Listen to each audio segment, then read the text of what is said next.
أعوذ بالله من الشيطان الرجيم بسم الله الرحمن الرحيم الحمد لله رب العالمين وصلى الله على سيدنا ومولانا أبي القاسم محمد وعلى آله الطيبين الطاهرين اللهم صل على محمد وآل محمد. We have reached this line now, which I'm going to start now. بسم الله الرحمن الرحيم وَالتَّامِينَ فِي مَحَبَّةِ اللَّهِ. It's a brilliant line, full of depth, but we're going to do it very, very briefly. We're not going to go into very technical things as usual.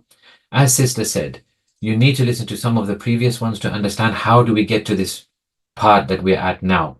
So here, in reality, what we are saying is, Assalamu ala tamina fi mahabbatillah. Peace be upon the tamina fi mahabbatillah. Tamin is the plural of tam, and this is ism fa'il from the root tamma, which according to the famous lexicographer Raghib al-Isfahani, when a thing becomes tamam, when it is tam, and when it becomes tamam, this means it reaches a stage where all its parts join with it and it needs nothing else. It is completely, so you can say almost enveloped in something, okay? This is tam. Mahabba is simply from the root word hub and is the opposite of hatred, and they are often used together to give contrast. The famous hadith comes to mind, Halid-din illa al-hub wal-bughz. Is religion anything other than loving and hating for the sake of Allah? Mahabba can be used in two ways. It can be used in the meaning of to love something, or it can be love itself.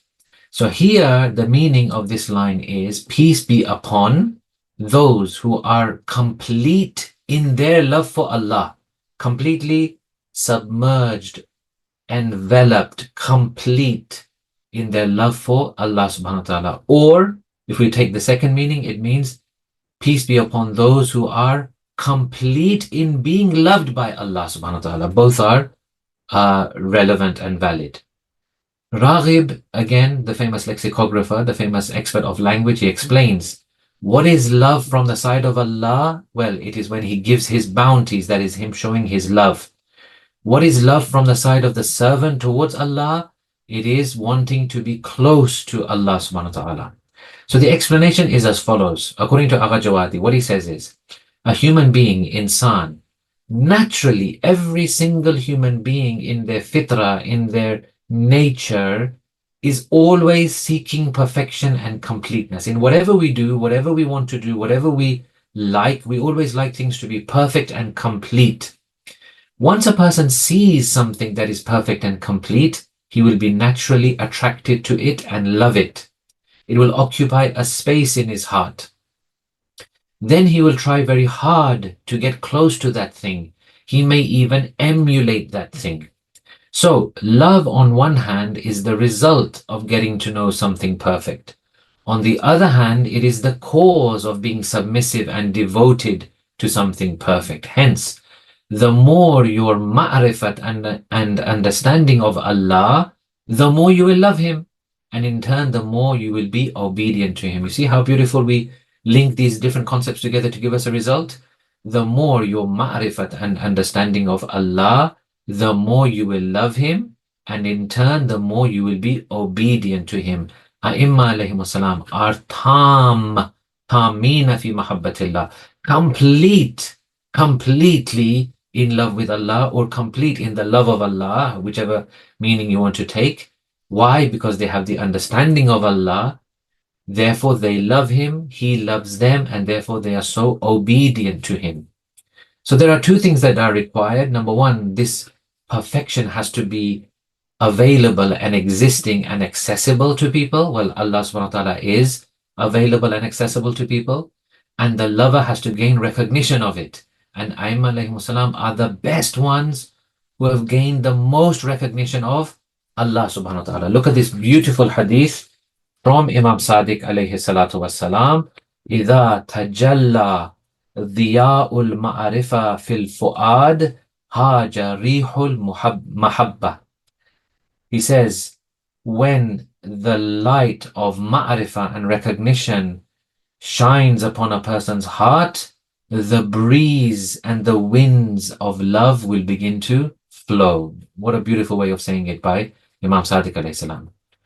Now, Allah knows himself and knows all of his perfections, and therefore he loves himself and he loves his perfections, and therefore he wants everyone else to gain that. You see how we put together all these different concepts. Now we come on to the Imams.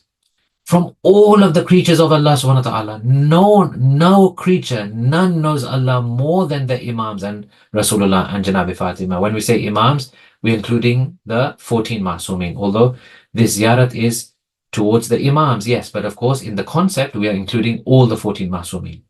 So from all of his creatures, none knows Allah more than Ahlulbayt alayhimus salam. And hence they also love him more than any creature. And we'll go one step further. No one can know Allah more than the Imams know Allah. And hence no one else can be given the same amount of responsibility that the Imams were given. This is also very important.